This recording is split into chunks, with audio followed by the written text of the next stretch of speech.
ನಮಸ್ತೆ ಕರ್ನಾಟಕ. ನಾವೆಲ್ಲರೂ ಭಾರತೀಯರು. ಪಂಜಾಬಿನ ಹಸಿರು ಹೊಲಗಳಲ್ಲಿ ರೈತರು ತುಂಬ ಸಂಭ್ರಮದಿಂದ ಕೆಲಸ ಮಾಡುತ್ತಿದ್ದ ಜಾಗದಲ್ಲಿ ಈ ವರ್ಷ ಪ್ರಕೃತಿಯು ತನ್ನ ಕ್ರೂರ ಮುಖವನ್ನು ತೋರಿಸಿದೆ.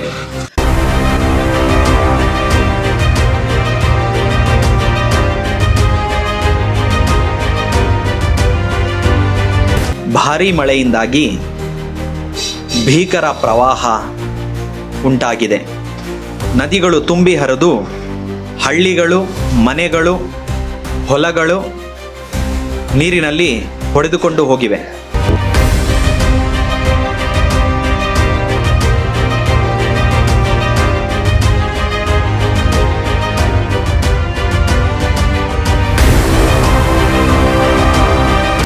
ಮನೆಗಳ ಮೇಲ್ಛಾವಣಿಗಳ ಮೇಲೆ ಸಿಲುಕಿಕೊಂಡಿರುವ ಜನರು, ಆಹಾರಕ್ಕಾಗಿ ಅಳುತ್ತಿರುವ ಮಕ್ಕಳು,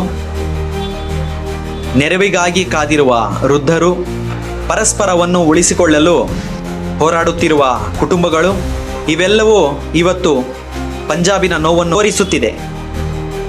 ಆದರೆ ಈ ಕತ್ತಲೆಯ ಮಧ್ಯೆ ಒಂದು ಆಶಾಕಿರಣ ಹೊಳೆಯುತ್ತಿದೆ. ದೇಶದ ಬೇರೆ ಬೇರೆ ಭಾಗಗಳಿಂದ ಸ್ವಯಂ ಸೇವಕರು ಪಂಜಾಬಿಗೆ ಬರುತ್ತಿದ್ದಾರೆ. अपने गले के जेवर निकाल निकाल के दे दिए, उनकी मदद के लिए भेज दो. औरतों ने कानों के गुंदे निकाल, उन्होंने आपके साथ, आप हमारे भाई हो. आज के दिन एक साथ मतलब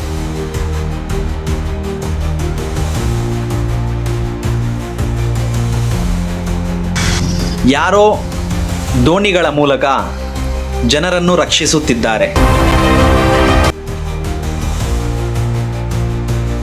ಯಾರೋ ಅಕ್ಕಿ, ಹಿಟ್ಟು, ಔಷಧಿಗಳು, ಬಟ್ಟೆಗಳು ಜನರಿಗೆ ತಲುಪಿಸ್ತಿದ್ದಾರೆ.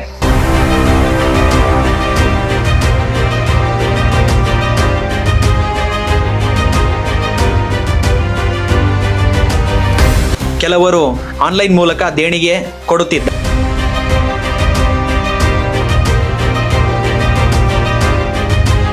ಕೆಲವರು ಅನ್ನವನ್ನು ರಂಧಿಸಿ ಹಸಿದವರಿಗೆ ತಿನ್ನಿಸುತ್ತಿದ್ದಾರೆ.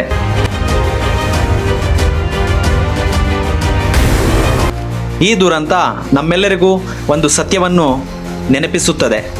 ರಾಜ್ಯ ಬೇರೆಯಾದರೂ ನಾವೆಲ್ಲರೂ ಭಾರತೀಯರು.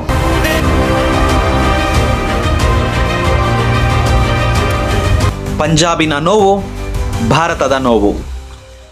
ದೇಶದ ಒಂದು ಭಾಗಕ್ಕೆ ಕಷ್ಟ ಬಂದಾಗ ಇಡೀ ರಾಷ್ಟ್ರವೇ ಅದರ ಬೆಂಬಲಕ್ಕೆ ನಿಂತುಕೊಳ್ಳಬೇಕು.